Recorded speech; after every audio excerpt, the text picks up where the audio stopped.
Bom, fala galera, tudo bom? Aqui quem tá falando é o Tchê. Vamos começar essa live que eu apelidei aí de live 1, 2, 3, 4, a live da sexta-feira. Live que começa meio-dia e 34 aí para você que tá almoçando, para você que tá indo almoçar, ou já terminou, né? E para ficar antenado aí de algum tema que foi relevante essa semana. Então a live de sexta-feira, essa live 1, 2, 3, 4 é pra gente falar sobre algum tema, né, que bombou aí no cenário político, no cenário legislativo e por aí vai. Né? O que foi importante essa semana. E aí, nada mais importante essa semana, né, do que a aprovação em primeiro turno da PEC dos precatórios. Né? Então, essa live de hoje vai ser para falar um pouquinho sobre essa aprovação, sobre o texto específico da PEC. Eu já falei bastante, inclusive lá no podcast e tudo mais. Então, se vocês querem entender melhor, né, o texto da PEC, o que ela significa, o que ela muda e por aí vai, vocês vão lá no podcast do Café com Tchê, Política e Governo e vocês, para saber direitinho o que está acontecendo, qual que é a formatação da PEC. Hoje, essa live é específica para falar sobre o processo de aprovação. Legal? É um processo que envolveu aí bastante movimentação política, muita articulação, muita movimentação do presidente da Câmara, dos líderes partidários. Então foi um movimento bastante interessante, inclusive porque teve, dá para se chamar assim, de algumas reviravoltas aí nos últimos minutos. Beleza? Então vamos lá. Na quarta-feira, então, a gente teve a aprovação na Câmara dos Deputados da PEC 23 de 2021, que é justamente a PEC dos precatórios. Né? Por que ela foi importante? Primeiro, a gente tem que entender que ela estava muito em pauta e era muito importante porque é com a PEC dos precatórios que o governo pretende abrir aí um espaço no orçamento para conseguir, além de pagar o Auxílio Brasil, para ter, né, recurso financeiro no orçamento do ano que vem para continuar investindo, né, para fazer investimentos e tudo mais, e não simplesmente pagar as contas. O que acontece? Né? Para voltar um pouquinho antes, os precatórios são mais ou menos dívidas aí, que as entidades públicas têm com, né, outras entidades públicas, por exemplo, a União tem dívida com o Estado ou com o município, ou mesmo com pessoas jurídicas e físicas. Né? Depois que uma ação judicial transita em julgado, né, e que o Estado, com letra maiúscula, perde, ele precisa pagar aí os precatórios. E isso entra em uma conta a ser paga sempre no ano seguinte. O que aconteceu do ano passado para esse, ou desse ano para o próximo, é que esse valor teve um aumento muito substancial. Então, ele chegou aí a um montante de aproximadamente 90 bilhões. Só que esses 90 bilhões era mais ou menos o que o governo teria, né, para utilizar de verba discricionária, ou seja, pagando todas as contas, tudo mais, né, tudo que tem que pagar, folha salarial, os recursos que são constitucionais, os repasses para saúde e educação, iria sobrar algo em torno de 90 bilhões, ou seja, não haveria dinheiro nenhum para fazer qualquer outra coisa, né, que não seja pagar os precatórios. Né? Então, essa votação era importante porque a PEC dos precatórios poderia abrir aí, né, um orçamento para que o governo tivesse mais recursos para investir. Então vamos lá no processo para a gente entender o que aconteceu. Até semana passada, né, o presidente da Câmara, Arthur Lira, estava tentando colocar sempre em votação a PEC dos precatórios. Porém, não havia tido consenso ainda, principalmente da própria base do governo, que olhava aí para a Câmara, para todos os deputados e entendia que não havia ali possibilidade de aprovar. Por quê? Porque uma PEC precisa de 3/5 das cadeiras da Câmara ou 308 votos. Então, até então, as lideranças governistas, né, quem estava apoiando a PEC, acreditava que não seria possível e, por isso, o processo de deliberação e votação da PEC foi postergado durante algumas semanas. Até que a gente chegou nessa semana de hoje, né, nessa semana em que foi a votação, e aí o Arthur Lira, né, com toda a movimentação na Câmara, entendeu que eventualmente poderia ter uma maioria para votação. Só que o que acontece? Essa maioria ainda não estava estabelecida, e isso foi a principal, vamos dizer assim, questão dessa aprovação. Então, na quarta-feira, a gente teria ali, estava na pauta da votação, a PEC dos precatórios no plenário da Câmara dos Deputados. Inicialmente, é preciso falar que houve um requerimento para que se tirasse de pauta a votação da PEC dos precatórios. Um requerimento, inclusive, da própria oposição, né, que estava apoiando a PEC, acreditando que não haveria maioria para aprovar. Bom, esse requerimento não teve aprovação da maioria, dos 308 votos. Ou seja, com o requerimento já dava para entender que a PEC não seria aprovada exatamente naquele momento, porque se não conseguiram nem retirar de pauta, né, para conseguir mais tempo para angariar mais votos, imaginaria-se que também não teria voto para isso. E aí entra o ponto principal disso tudo, que foi a articulação do presidente da Câmara, Arthur Lira. Então, na terça-feira, na quarta-feira, ele se reuniu com diversos líderes partidários aí, pressionando as lideranças, né, e fazendo aí as barganhas para que muitos dos deputados, né, das legendas, votassem a favor da PEC ou né, alterassem o seu voto para a favor da PEC. Além disso, outra coisa foi substancial, né, para a aprovação dessa PEC um tema muito sensível que tem a ver com o orçamento secreto e as emendas de relator. O que acontece? Na legislação existe, na legislação brasileira, na legislação orçamentária, existe a RP9, que seria, na verdade, a possibilidade de o legislativo fazer emendas ao orçamento. Além de todas aquelas emendas que eu já expliquei que deputados podem fazer, senadores, bancados e tudo mais, existe as emendas de relator. E elas são, sim, muito criticadas. Por quê?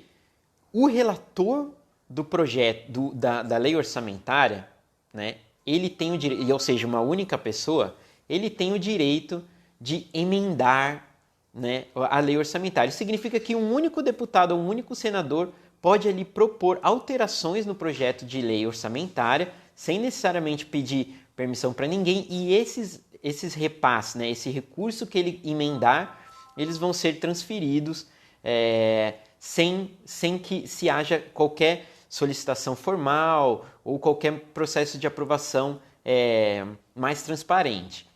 Ou seja, né, as emendas de relator e orçamento secreto é uma anomalia do nosso sistema político, porém ele é uma forte instrumento, um forte mecanismo de barganha política, e foi ele utilizado principalmente aí para comprar os votos da oposição que ainda estava contrária à PEC. Né? Se a gente olhar no ano todo, né, a liberação das emendas de relator quase não ocorreram. E elas ocorreram em massa na terça-feira, véspera da votação da PEC dos precatórios. Ou seja, ali era a barganha sendo feita. Então, no geral, o presidente da Câmara, o Arthur Lira, né, outros líderes partidários estavam fazendo o quê? E a base do governo, né? Bom, temos aqui o recurso das emendas de relator. Você vai votar a favor ou você vai votar contra? Vou votar contra a PEC. Bom, então eu não vou te liberar nenhum recurso da emenda de relator. Você quer um recurso? Quero. Então precisa votar a favor da PEC. É mais ou menos isso que aconteceu, né? E aí isso sendo encampado principalmente pelo presidente da Câmara, o Arthur Lira. Para vocês terem ideia, até o início da sessão, o presidente da Câmara e toda aquela base do governista imaginava que ainda não havia maioria. Ou seja, durante a própria sessão de deliberação ficou-se ali negociando e barganhando entre as lideranças partidárias. Inclusive, um deputado chamou a atenção do próprio presidente da Câmara, Arthur Lira, de que ele estava mandando mensagens de WhatsApp, fazendo ligações para as lideranças, pedindo para que os deputados mudassem o voto. Então, né, para você ver toda a questão que envolveu a articulação e a necessidade da barganha para a aprovação da PEC dos precatórios.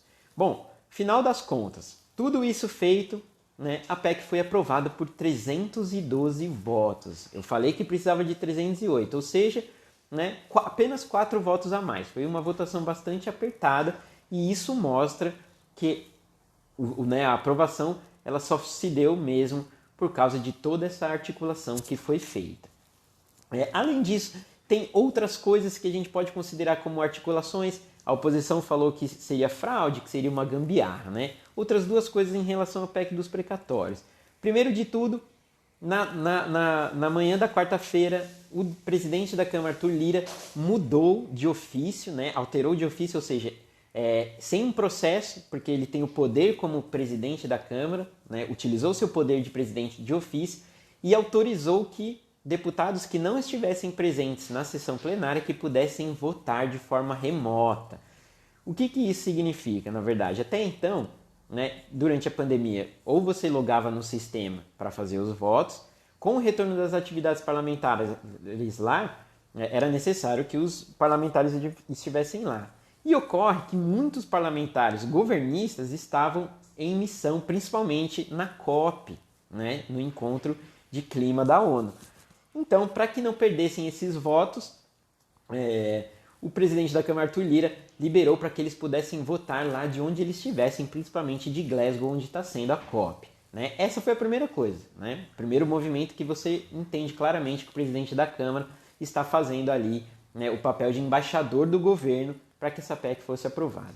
Outra coisa muito polêmica e que inclusive já chegou no STF, né, por meio do PSB, que entrou com uma representação ali no STF, tem a ver com a proposição de uma emenda aglutinativa. Né? Eu sei que esses termos são muito complicados de entender, mas o que a gente precisa entender? Né? A proposta final do relator, ela considerou um ponto específico que não estava no projeto aprovado para ir para o plenário. E isso tem a ver com o Fundef, ou seja, antes, aquele projeto que estava aprovado antes, ele não tinha uma cláusula específica que tratava do pagamento prioritário do Fundef. Né? Para que o governo conseguisse recurso para que o governo conseguisse voto suficiente para conseguir aprovar a PEC, ele precisou incluir essa questão do Fundef. Né? Só que essa questão do Fundef foi incluída depois da promulgação, da aprovação do projeto. Então isso significa o quê? Que o relator estava com um projeto que não era o projeto original, que já constava, né, um determinado termo, só que esse termo ele só foi formalizado como uma emenda aglutinativa depois na sessão plenária. Né? E isso causou uma grande confusão, porque a oposição disse: ei, espera, a gente tá tudo fora do rito, né? Tem que cancelar essa sessão, a gente não pode votar uma emenda aglutinativa que foi publicada depois, né, de se ter iniciado a sessão com outro projeto. Né? E essa questão do Fundef foi incluída justamente para, como eu falei, para comprar, entre aspas, os votos de quem ainda estava contrário. Então tudo isso envolve a questão da PEC dos precatórios. Veja que é bastante complexo, porque a gente teve toda a articulação do presidente da Câmara, teve muita pressão do presidente da Câmara sobre as lideranças partidárias, tivemos uma mudança no regimento interno para que, né, deputados pudessem votar de forma remota. Além disso, né, se atropelou todo o regimento interno, né, aprovando, se propondo um texto antes mesmo dele ter a própria emenda devidamente formalizada. Isso tudo ocorreria para aprovar a PEC dos precatórios. Para vocês terem noção, essa PEC está sendo tão caótica, vamos dizer assim, está tendo tanta tensão que a gente vê rachas nos partidos que votaram, que tiveram deputados que estavam contra e depois votaram a favor. Esses partidos são principalmente o PSDB, o PDT e o PSB. Né? O PDT é o partido do Ciro Gomes, e o próprio Ciro Gomes, inclusive depois da votação, já tinha falado nas redes sociais, já tinha dado um pronunciamento aí rápido dizendo que suspenderia a sua candidatura para a presidência para o ano que vem pelo PDT, justamente por não concordar com boa parte dos parlamentares que mudaram seu voto e não foram com a orientação do PDT, que era votar contra. Né? No PSDB, muito racha também, e no PSB também, né? Desses três partidos, aqueles que votaram a favor da PEC estão sendo aí tidos como traidores, né? Porque a orientação do partido era que se votasse contra a PEC, né? O PSDB principalmente pela questão fiscal, pela austeridade fiscal, né? Pelo desenvolvimento de políticas sociais sem o comprometimento do teto fiscal. E o PSB e o PDT muito mais por uma questão ideológica ligada também ao Bolsa Família e por um posicionamento sempre contrário aí ao governo, né? Então você vê que esses três partidos estão todos bastante fragmentados, rachados justamente por causa dessa votação e por causa dos parlamentares que votaram de forma contrária à orientação dos seus partidos, né? Como eu comentei, o Ciro Gomes inclusive saiu, suspendeu a sua candidatura por olhar para o partido e falar, a gente precisa mudar isso, senão, né, eu não vou me candidatar por um partido que apoia, por exemplo, essa medida. E aí a gente entra num ponto importante que uma PEC ela precisa de votação em 2 turnos, né? Isso significa que ela precisa de aprovação de 308 parlamentares 2 vezes. E, por mais que seja difícil alterar essa votação, ela pode ocorrer e é por isso que existem 2 turnos. E PDT, lideranças de PDT, PSB e PSDB já pronunciaram que vão fazer de tudo para alterar, para pressionar os seus parlamentares que votaram a favor para que retornem à orientação do partido e votem contra. Ou seja, o cenário ainda está bastante aberto, por mais que isso seja uma vitória muito forte da PEC, do governo, que inclusive já barganhou muita coisa aí. E aí a gente tem que entender como que a PEC dos precatórios certamente vai deixar o governo, a base governista, nas mãos dos apoiadores que barganharam, né? Para que o governo conseguisse aprovar essa PEC, ele precisou de muita gente da oposição. E entre aspas, comprou essas pessoas da oposição com emendas de relator, né? Com pressões, com barganhas, com trocas e tudo mais, e vai precisar honrar, todas essas negociações. Ou seja, um pouquinho, mais um pouquinho do governo fica na mão dos outros parlamentares, das outras legendas, das outras frentes, que agora vão ter uma moeda de troca mais forte por terem votado a favor da PEC dos precatórios. Beleza? E aí, por fim, eu acho que a gente tem que entender que, o mercado, qual foi a visão do mercado sobre isso? Houve sim uma forte rejeição do mercado em relação a essa proposição, porém, os principais impactos já foram sentidos aí quando foi colocado o projeto de lei, né? O mercado já esperava que o projeto fosse aprovado, então não houve uma grande movimentação em relação ao mercado agora, grandes quedas, grandes movimentações de câmbio, de bolsa e por aí vai, porque as pessoas já tinham, os indivíduos, o mercado já tinha se preparado para isso. Porém, há sim uma expectativa, principalmente olhando para essas legendas de oposição, que elas consigam barrar a PEC no segundo turno ou mesmo no Senado. Então essa votação já estava mais ou menos esperada, porém há expectativas aí para o próximo turno dentro da Câmara e para o Senado também. E aí, para terminar a live, a gente precisa entender que da onde vem a PEC dos precatórios, Ela existe porque o governo Bolsonaro está em uma profunda queda de popularidade.